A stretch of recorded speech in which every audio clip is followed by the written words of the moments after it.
अच्छा बताइएगा कि हार्ट अटैक जो आजकल बहुत ज़्यादा सिर्फ एजिड लोगों नहीं, नौजवानों में बहुत ज़्यादा कॉमन हो गया है।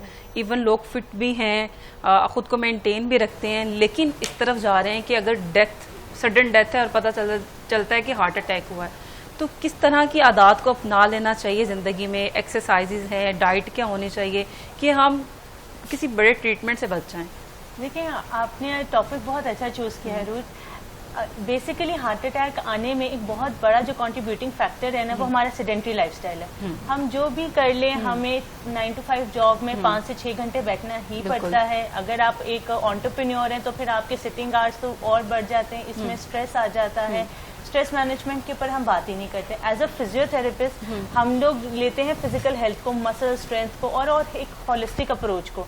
हार्ट हमारा सारा प्रेशर हमारे हार्ट ने लिया हुआ है। होलिस्टिक अप्रोच क्या होती है? होलिस्टिक अप्रोच होती है जिसमें हम माइंड, बॉडी एंड सोल तीनों को लेकर चल रहे होते हैं।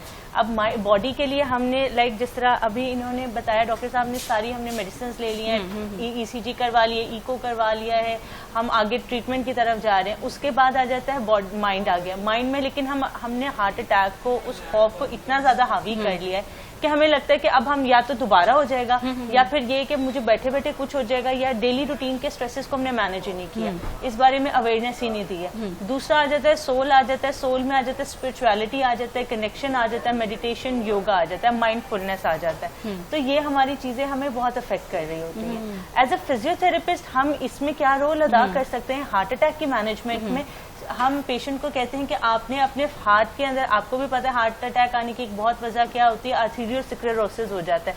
हमारी जो आर्टरीज हैं उसमें फैट डिपोजिशन होना शुरू हो जाती है। क्या है कि हम कार्डियो करें, एक्सरसाइजेस को अपनी जिंदगी का पार्ट बनाएं, लेकिन अब इसमें भी खवातीन आ जाती हैं जिनकी कहती है हमारे तो घुटनों में दर्द है, हम तो वॉक ही नहीं कर सकते, अब हम क्या करें? अब वहां पे भी एक चैलेंज है जिसको अब हम, एक हार्ट पेशेंट है, हमने उसको कह दिया अपने दिन में 15 से 20 मिनट वॉक करनी है, और वो कह रहे मेरे तो घुटने नहीं जवाब देते, मैं क्या करूं? तो उसमें फिर एज अ फिजियोथेरेपिस्ट क्या मैनेजमेंट देगा कि अच्छा वॉक नहीं कर सकते, आप घर में साइकिल ले लें, साइकिलिंग कर लें। अगर आप साइकिलिंग में क्या होगा, आपको ज्यादा वॉक भी हो गई है, आपकी मूवमेंट भी आ गई है, आपकी ब्लड सर्कुलेशन भी इंप्रूव हो गया, आपकी पूरी बॉडी यूटिलाइज हो गई है, तो आप उसकी तरफ चल जाएं। अगर आप कोई कहते हैं कि मैं साइकिल भी नहीं कर सकती या कर सकता, अब और मुझे अब ईसीजी करवाई है और मेरा हार्ट अटैक पहले डायग्नोस हुआ था, या डॉक्टर ने कहा कि अब आपने अपने आप को सेडेंट्री लाइफस्टाइल को बेहतर करना है, तो अब मैं क्या करूं? तो उसमें एज अ फिजियोथेरेपिस्ट हम क्या रोल अदा कर सकते हैं कि हमने उनको अब बताना है कि अब आपका जो था, अब आपने उसको मैनेजमेंट में कैसे लेकर आना है, उसके लिए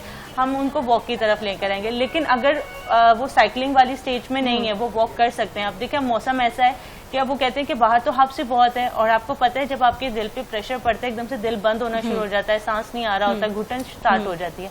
तो अब हम क्या करें? अब हम इसमें अपना पार्क जा सकते हैं, जिम जाते हैं तो एकदम से स्ट्रेस आ जाता है, तो वो और रूटीन ऐसी है कि हम उसको मैनेज ही नहीं कर सकते, कैसे जिम के लिए टाइम निकालें?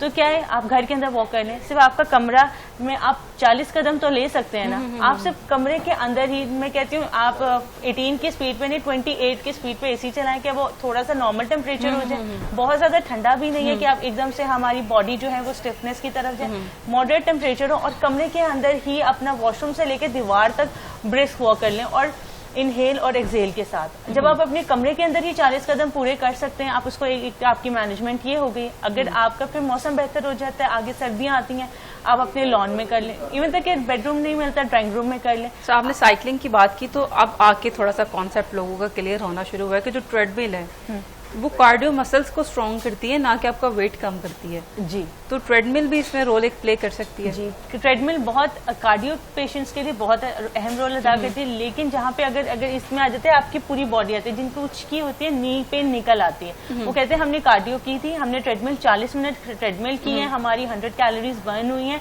लेकिन और हमने 1 किलोमीटर पूरा चल रहे हैं, लेकिन उसके बाद से ना मेरे घुटने में दर्द शुरू हो गया, मेरी कमर में दर्द शुरू हो गया।